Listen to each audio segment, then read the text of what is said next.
Ay nya padayon ta mga higala ato unahon tali pagpaambit kaninyo ang nahitabo nga katong Senate hearing, no? Dito sa Senado ang atong mga kadagkuan sa probinsya pinangunahan ni Governor Aris Aumentado nga mitambong gyud sa Senado niadtong Abril 3 adlaw kini nga Lunes, no? Dito sa Senado din dunay public hearing nga gihimo ang Committee on Environment and Natural Resources nga chairman ini si Senador Cynthia Villar. Kalabot kini siya nag-viral bitaw, nagubot ang Bohol. Kato laging resort matod pa nga nasa tiilan sa Chocolate Hills. Katong Captain's Peak. So, ang natabo niya naukay gyud ang tibok nasod kay nganong dunay mga istruktura, mga building sa usa ka lugar sama sa Chocolate Hills nga gideklara nga protected area. So, atong paminawan mismo ang atong gobernador siyang pamahayag dito at tubangan sa mga senador sa gihimong public hearing sa Senate of the Philippines niadtong adlaw Miyerkules. Atong paminawan si Governor Aris Aumentado.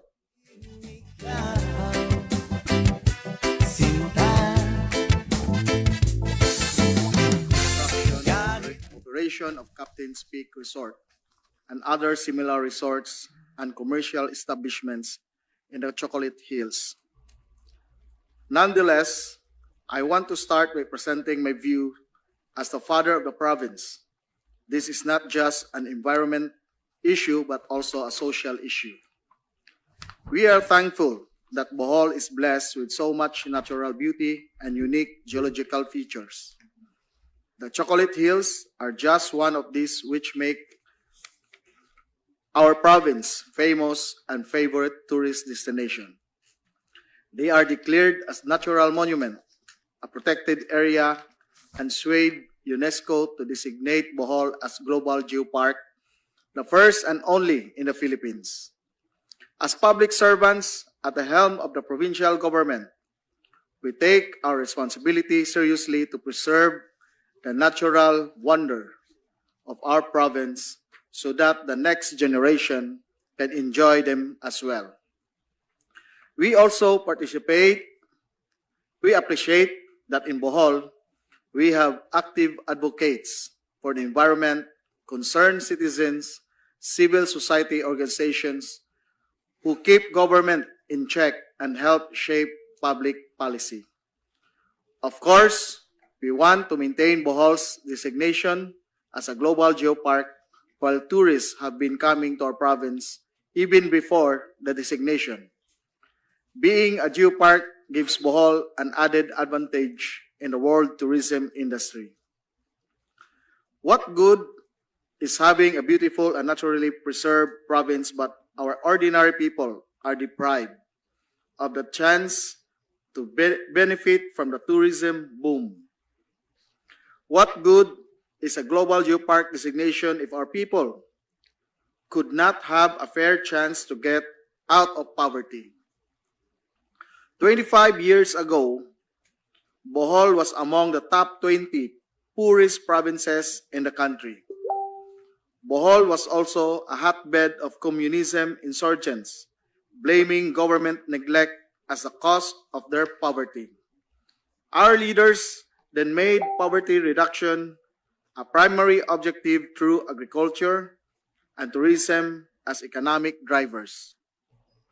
Several years later, Bohol is out of the poorest provinces list and was declared insurgent-free by the Armed Forces of the Philippines in 2010. This status is being challenged recently as insurgents tried to regain a foothold in our province. we are successful in staving them off so far. We don't want to create a social condition that will reignite the support for the few remaining insurgents. As leaders, we aim for inclusive growth. We don't want that only the big and the rich hotels, resorts, restaurants, food chains will benefit from the Bohol's tourism industry. We want the barangay folks, the carinderias owners, kakainin peddlers, and other small and medium entrepreneurs to also ride on the train of the development. The municipalities that fall within the Chocolate Hills Natural Monument, Batuan, Sagbayan, Carmen, and the nearby towns need investors and are happy to see local residents taking the initiative. Naturally, we don't want uncontrolled and unregulated development either. We don't want to kill the goose that lays the golden egg. Much as we want to see the lives of Boholanos improve, we don't want it to be the cost of destroying our environment or to uglify lovely sceneries in our province. On March 20, 2024, we received a copy of PAMBI resolution, which are, however, not yet concurred by the DNR Regional Executive Director. We also examined the previous resolution issued by PAMBI, which led to the operation of Captain's Peak, and it's our impression that they are not in conformity with existing laws, including Presidential Proclamation number 333. Hence, I wrote the red on March 26, 2024, requesting him to convene the Chocolate Hills Natural Monument Protected Area Management Board to revoke PAMBI Resolutions number 5, Series 2012, PAMBI Resolution number 1, Series 2018, and PAMBI Resolution number 21, Series 2022. This will prevent the introduction of similar developments in the protected area that will violate the law. Subject to the outcome of the inquiry of the House of Representatives and possibly of the Senate, I also urge the PAMBI to approve a new set of regulations for development in strict conformity with existing laws and regulations as soon as clear guidelines are laid down. Further, PAMBI Resolution number 2, Series 2024, which reduced the buffer zone to 5 meters from the base of the hill, appear to be inconsistent with established 20-meter drawback. I suggested that this measure be subject to further study. Since this issue captured the national limelight, we have been saying there is a need to clarify and review our policy about our protected areas, heritage sites, and other places with important cultural significance.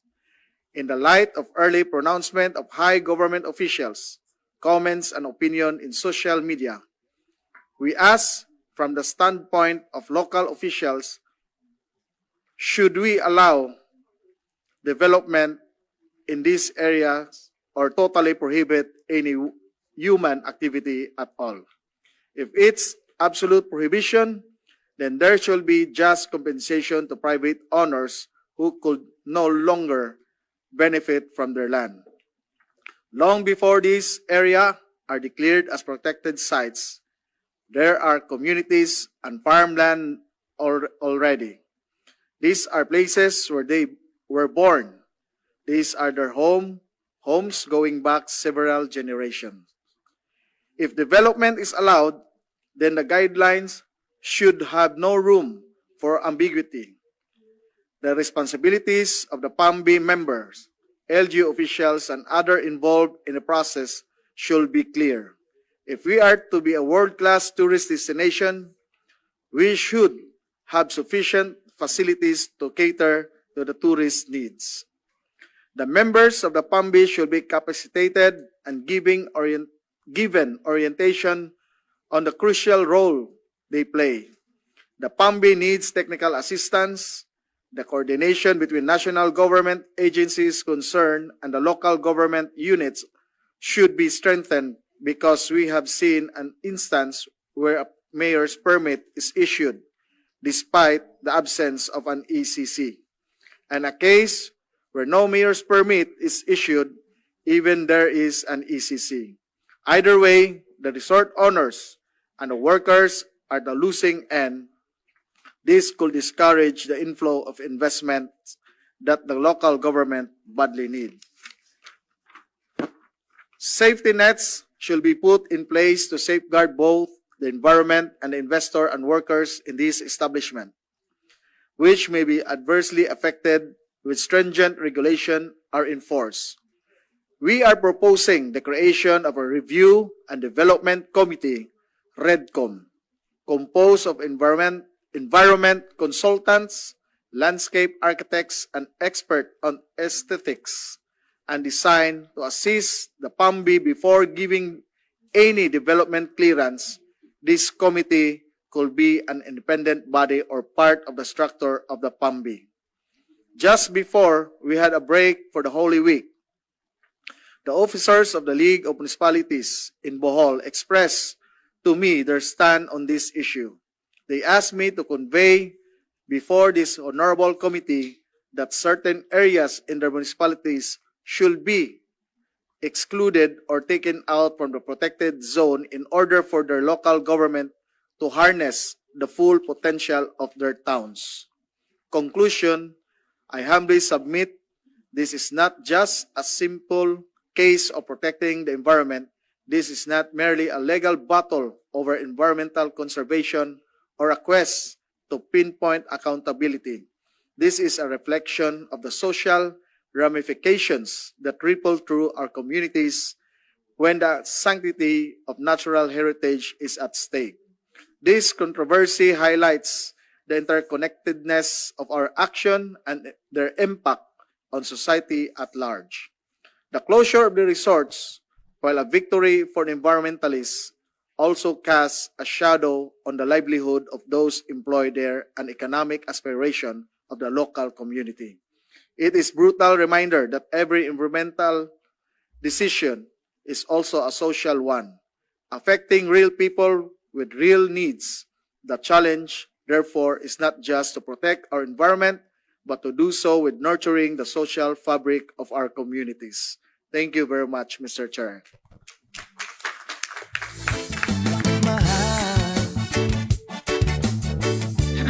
Thank you, Governor.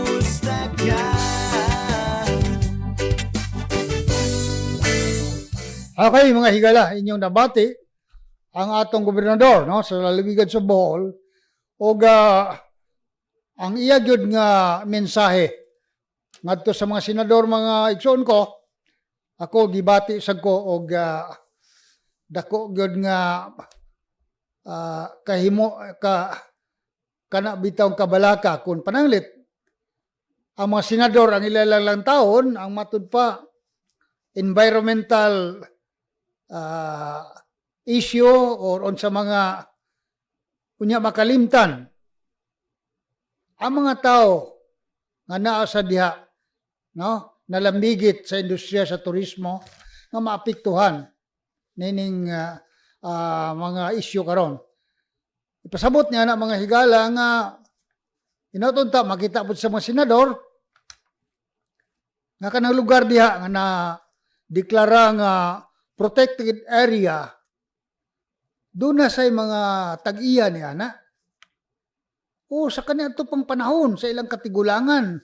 So ug mahimo maunay hangyo gyud ni Governor Aris Aumentado nga lantawon usab no ang mga panginahanglan sa mga tao. Okay, dapat ba na konektado ang kalikupan, environment o ang katilingban, social, environmental issue should be interconnected.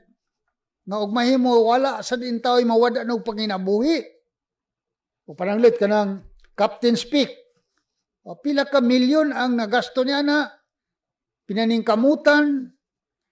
O kay dili man sad na milyonaryo gyud ang tagiya niya na nanarbaho sad. Pinaningkamutan niya nga maka-put up. Ug karon naa diha. Pila na katuig nag-operate diha. Nanay daghang mga trabahante. Nya karon ra ni buto ang maong isyu. So anyway, ato paabuton mga higala no. Ato paabuton unya hinatunta pod no. Ang mga pangandoy ni Governor Aris Aumentado nga mapahaluna gyud og tarong ang giingon nga pagprotekta sa kalikupan, protection of environment nga naay say pagbati, paglantaw sa katawhan o ni social aspect, no? Nga ang mga katawhan usab dili mahikawan sa ilang mga katungod, labi na katong dunay mga panigiyahan nga kayutaan sa maong mga lugar. Sige, atong paabuton ang resulta niya na kay nagihimo naman ang Senate public consultation kalabot sa Chocolate Hills o mga protected area. Atong paabuton. Malamig ang simoy ng